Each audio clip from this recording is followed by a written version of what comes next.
Agora, hoje eu quero falar sobre aquilo que não é tão óbvio para a maioria das pessoas. A prova disso é que, se fosse óbvio, os cristãos não se meteriam sempre nas mesmas armadilhas, não pisariam nos mesmos laços, não se entregariam aos mesmos enganos. E o pior de tudo, fazendo isso como se fosse para agradar a Deus, como se fosse prova de fé, como se fosse reconhecimento identitário de quem nós somos para Deus, como se fosse confiança no cuidado de Deus por nós. A malignidade da treva espiritual é uma coisa tão sutil que Paulo diz que muitas vezes isso se apresenta como um mensageiro da luz, como se fosse um pregador da verdade, da justiça. E não tem nada que agrade mais a Satanás do que um pregador do Evangelho que corrompeu a palavra, que distorce Jesus, que transformou Jesus num demônio, que fez de Deus um cara pior do que o pior pai que alguém possa ter tido na vida, para criar um trauma mesmo em relação de Deus a partir do bandido paterno que você teve, ou qualquer que tenha sido a sua razão de dor ou até a sua autovitimização de dor, não importa. Ambas as coisas servem ao mesmo propósito, ao mesmo objetivo, realizam as mesmas realidades se a gente se entrega a elas. São as coisas que o diabo mais gosta na vida humana, em geral, mas eu vou pedir para o Braulio acrescentar a palavra cristã. Mas lembre-se, é na vida humana em geral. É do Oriente ao Ocidente. Não tem fronteira religiosa, geopolítica, nem nada. As coisas que ele mais gosta na vida humana. Mas também, e eu diria, sobretudo, na vida humana cristã. Eu não estou falando aqui para a Ucrânia, não estou falando para a Rússia, não estou falando para a China. Estou falando, infelizmente, apenas para o Brasil, para algumas pessoas dos Estados Unidos, na Austrália, na Europa, na América Latina, mas quem me dera estar falando para a Terra toda, não para alguns milhares, mas para milhões de pessoas, porque eu sei o que eu estou dizendo. Sem presunção, eu sei. Eu não prego nada que eu suponho. O que eu suponho, eu digo como suposição. Olha, eu penso, eu suponho, eu imagino, pode ser, quem sabe.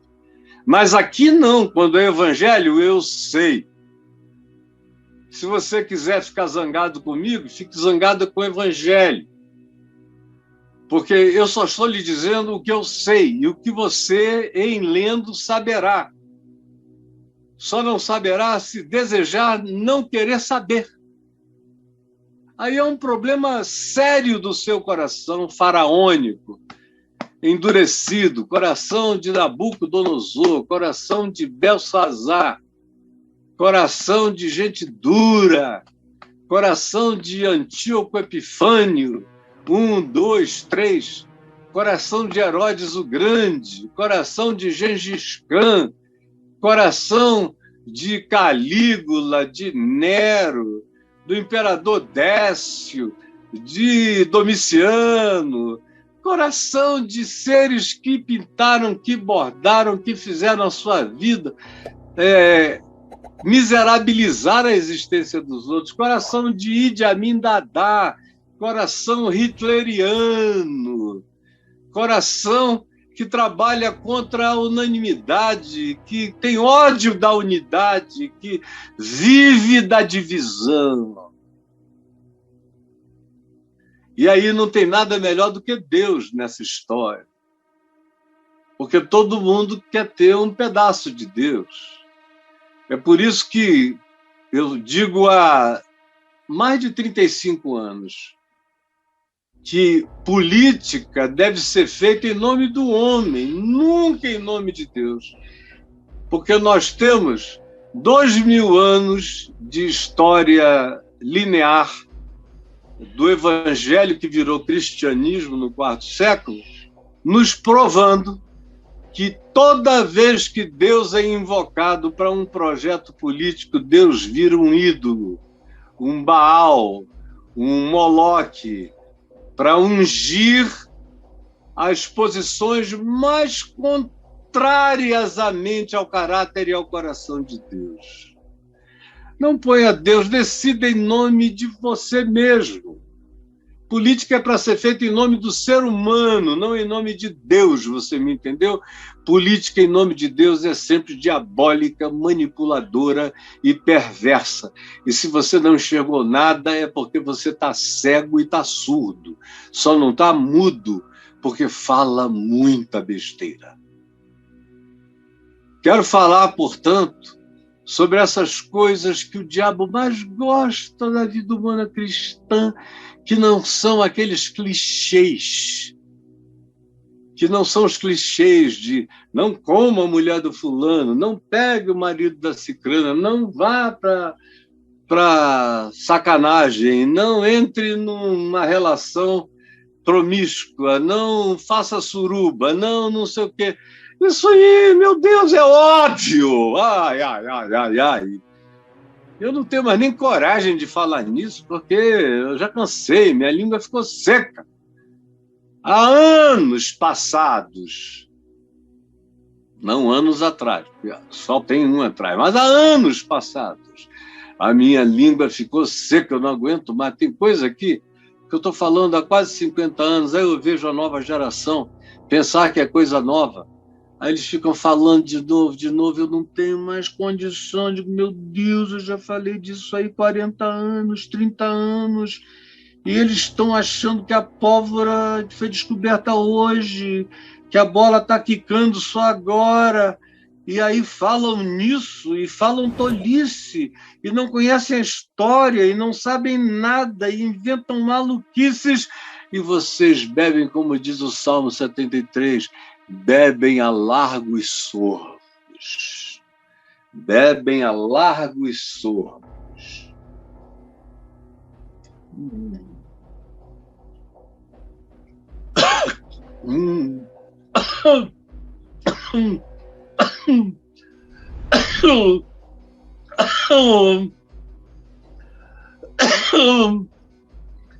Bate na minha costa, Caio.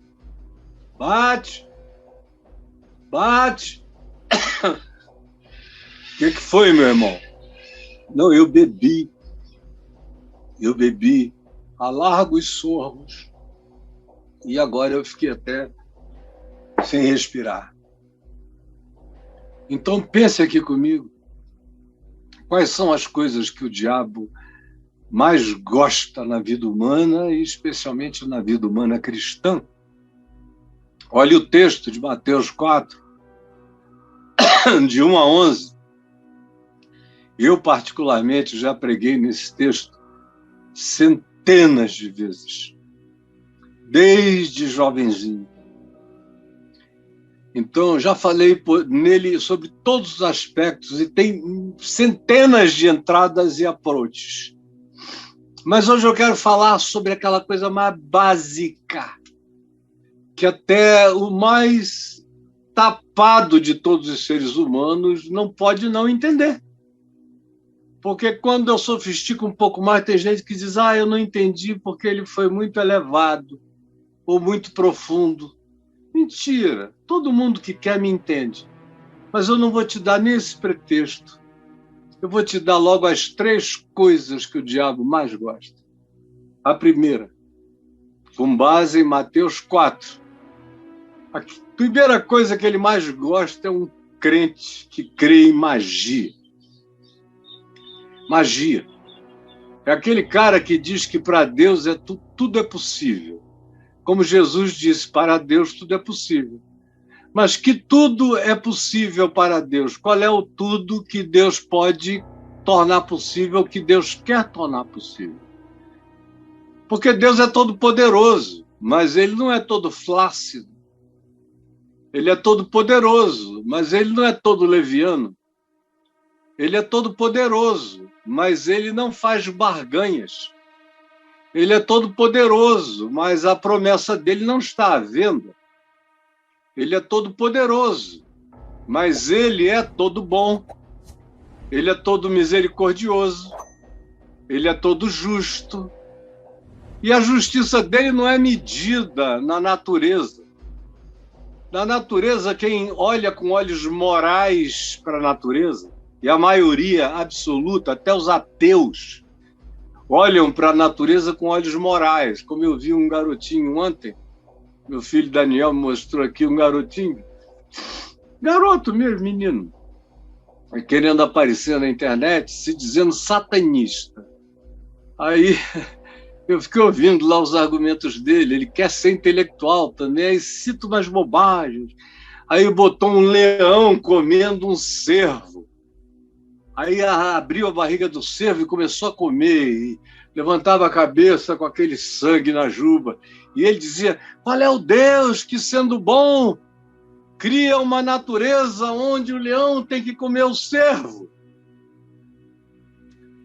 Aí eu falei, meu Deus, o cara ainda está com essas questões lá de trás, desde os gregos, e que no Ocidente ficou famosa com Baudelaire, que dizia que se Deus é bom, não é todo poderoso, e se é todo poderoso, não é todo bom, porque tendo todo poder, não teve a bondade suficiente para executá-la, ou então, se ele é todo bom, ele não teve o poder bastante para realizar a bondade que queria.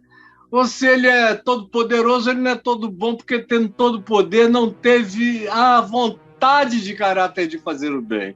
É um argumento, meu Deus, que vem desde o século XVI, entrou pelo XVII, pura bobagem. Eu até já respondi isso algumas vezes em livros, e no meu livro O Enigma da Graça, eu dou uma viajada por dentro disso, porque eu sei que é uma pedra de tropeço para quem nunca pensou na vida, nem na história, e não tem nenhuma profundidade de olhar filosófico para a existência. Aí lá estava ele. Agora, eu não sei o que ele come. Eu não sei o que ele come, porque na natureza não tem magia. Na natureza, o mais forte come o mais fraco. É assim. E tem aqueles que não foram feitos para comer carne, mas são servos da vida, como, por exemplo, um gado, que só come grama, e outros entes que não são predadores nesse nível. Mas um ente sempre come o inferior. O boi come a grama. O leão come o boi. O elefante espanta o leão, mas não se alimenta de carne. Os humanos que já estão aqui, cada vez a gente sabe mais, há mais tempo.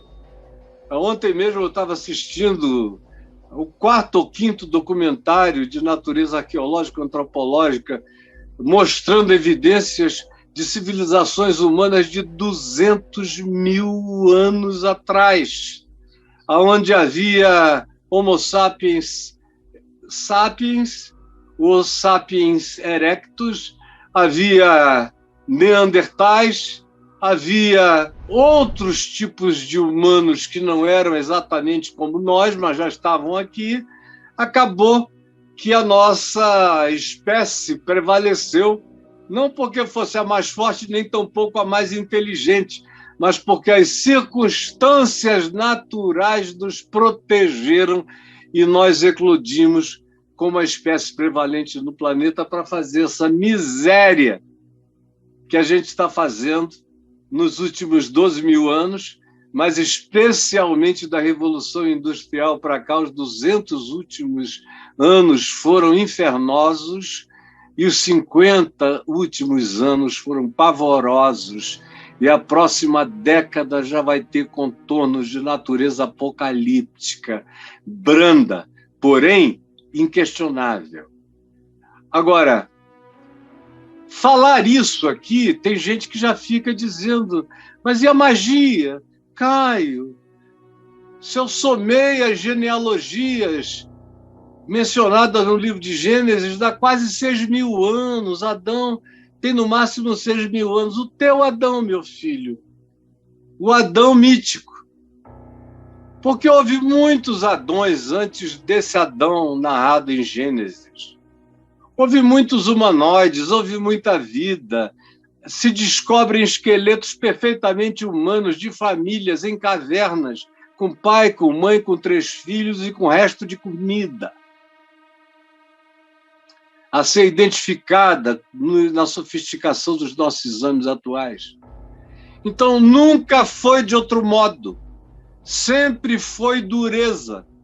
Porque para se criar o nível de consciência que se planeja, que alcance a evolução humana, de tal modo que os humanos quebrem o ciclo predatório, de tal modo que os humanos quebrassem o ciclo predatório do mais forte comendo o mais fraco, e pela sua inteligência ele começasse a produzir, pela inteligência, recursos para si e para outros, e para muitos, de modo que quem pode mais serve a quem pode menos não explora quem pode mais, trabalha também para ajudar, todos trabalham, e Jesus disse que cada um tem suas competências em níveis diferentes, em capacitações diferentes e em dons diferentes. Isso tudo aconteceu para que nós sejamos uma espécie na qual cada ser humano é uma espécie única e singular. E tudo isso me foi dado, todos os dons que eu tenho, que você tem, que todo mundo tem e nem sabe que tem, nos foram dados para serem desenvolvidos para que a Terra melhore e não se acabe. Mas tem gente que acha que a presença humana aqui é para nos levar ao apocalipse e à destruição. E por quê? Porque creem em magia. Tem gente que acha que pode destruir o meio ambiente para todo lado sem consequência. Se fizerem uma grande reunião de oração, abençoando a criação, podem derrubar árvores à vontade.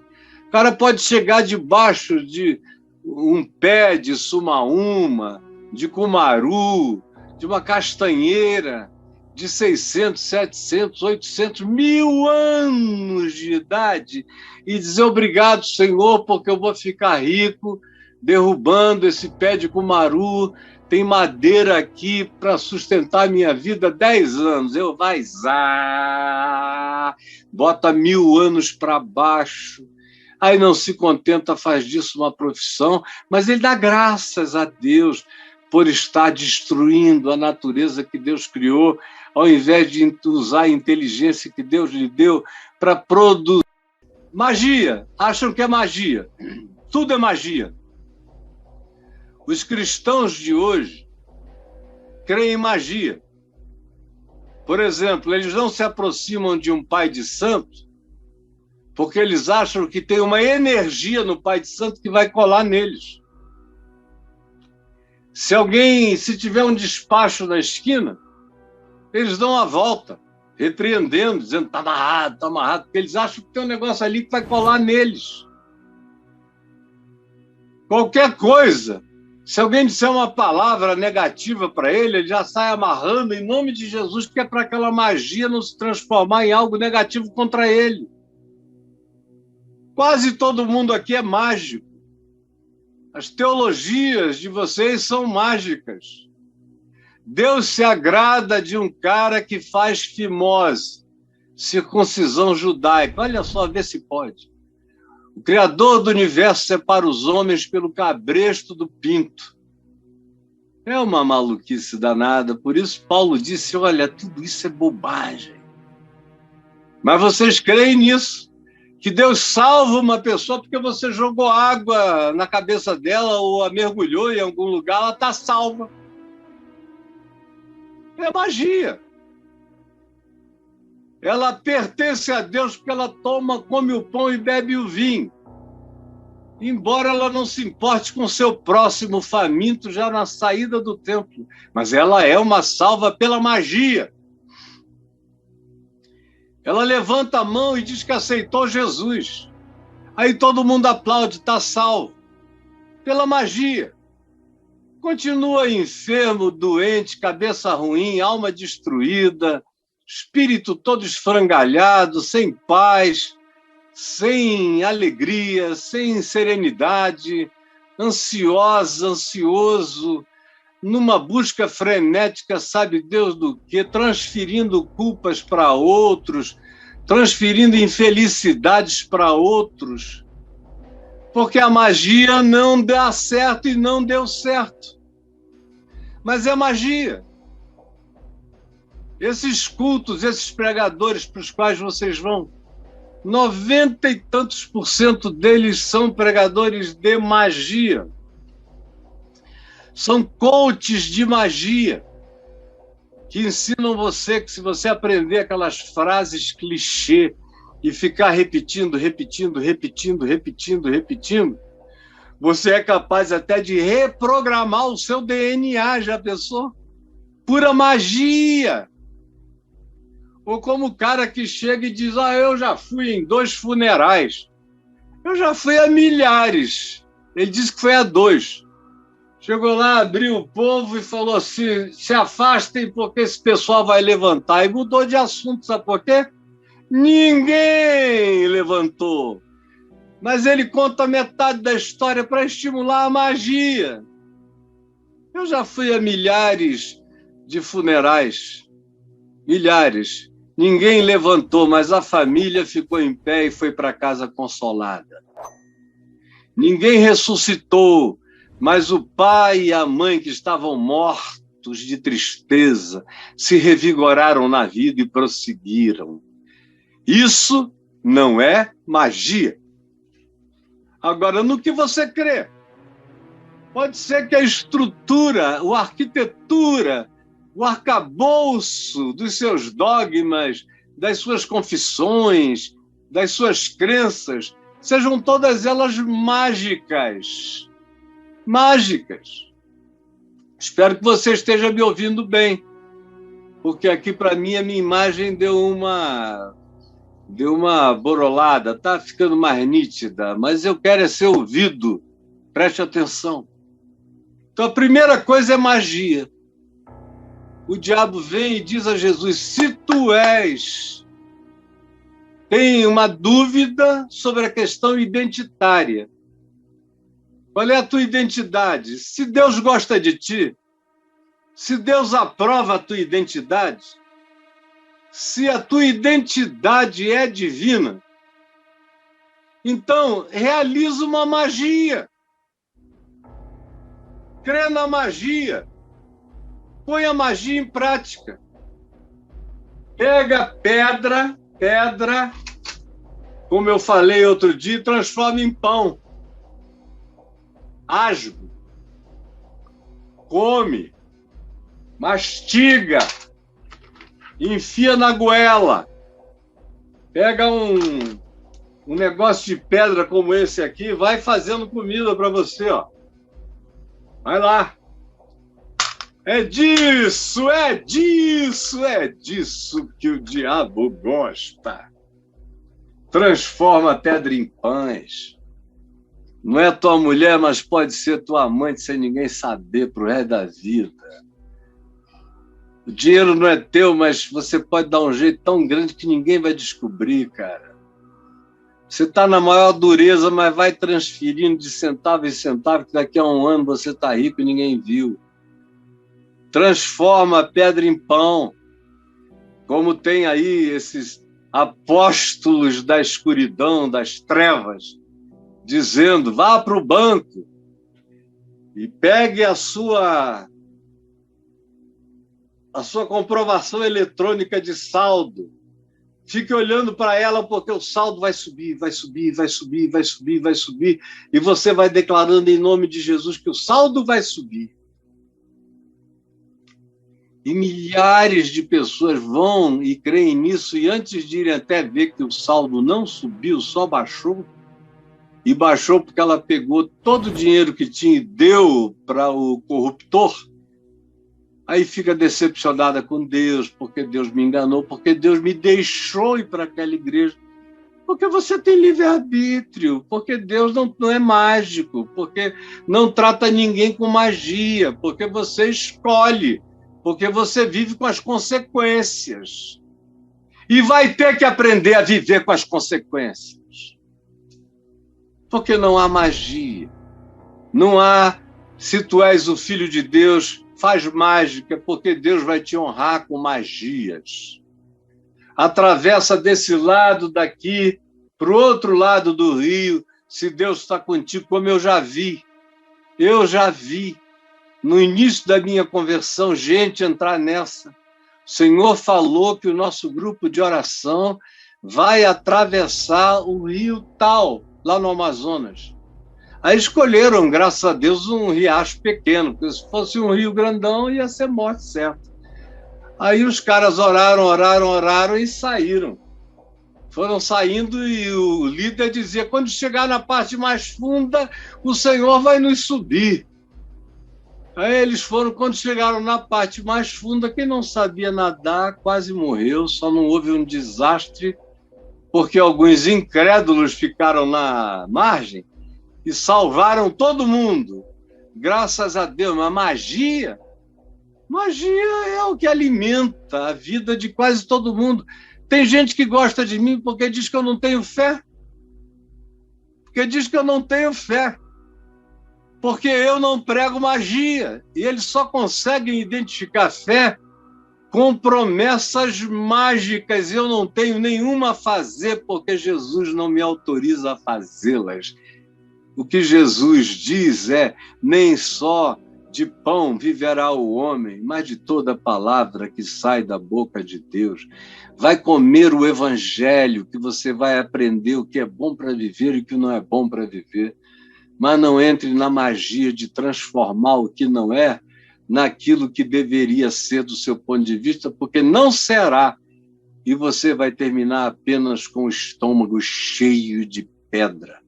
E a vida sem poder digerir a maluquice que você fez, como tem gente com indigestão há décadas. Outro dia eu estava conversando com um cara que me contou que a história dele era essa, e por isso agora ele era ateu, tem uma semana. Aí, o que você diz disso? Eu digo, não, acho natural.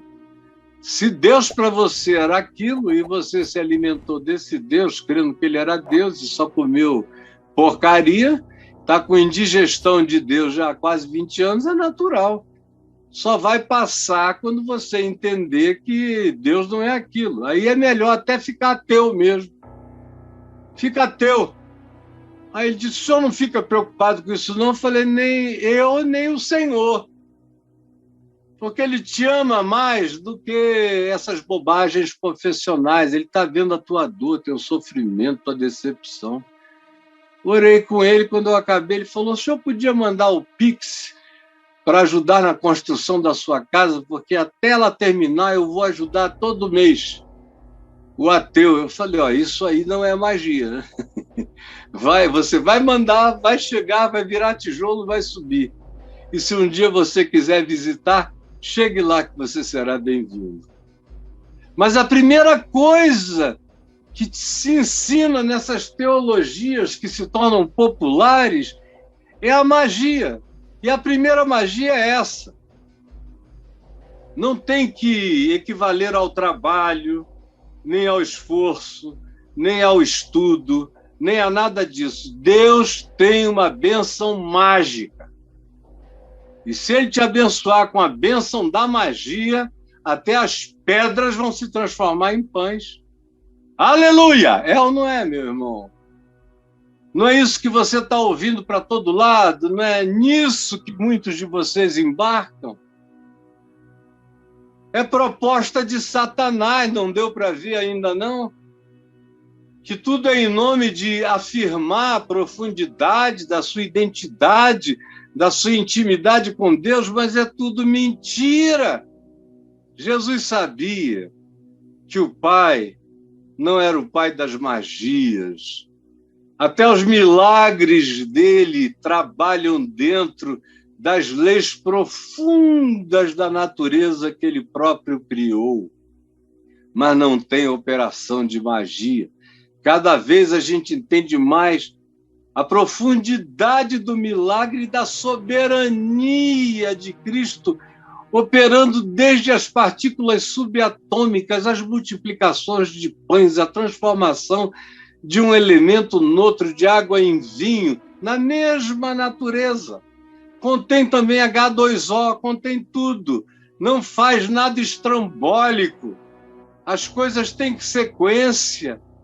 O que acontece faz sentido e fará cada vez mais, tanto mais quanto a gente entenda as dimensões da nossa própria mente que estão atrofiadas. É por isso que a gente usa só 10% do cérebro. E é por isso que os cientistas, até pouco tempo, diziam que a maior parte do nosso DNA era lixo, que não servia para nada. Agora é que eles estão descobrindo que as coisas mais fantásticas habitam o que eles chamavam de as lixeiras do DNA. Porque a ignorância é muito grande, a ignorância é fanática por magia.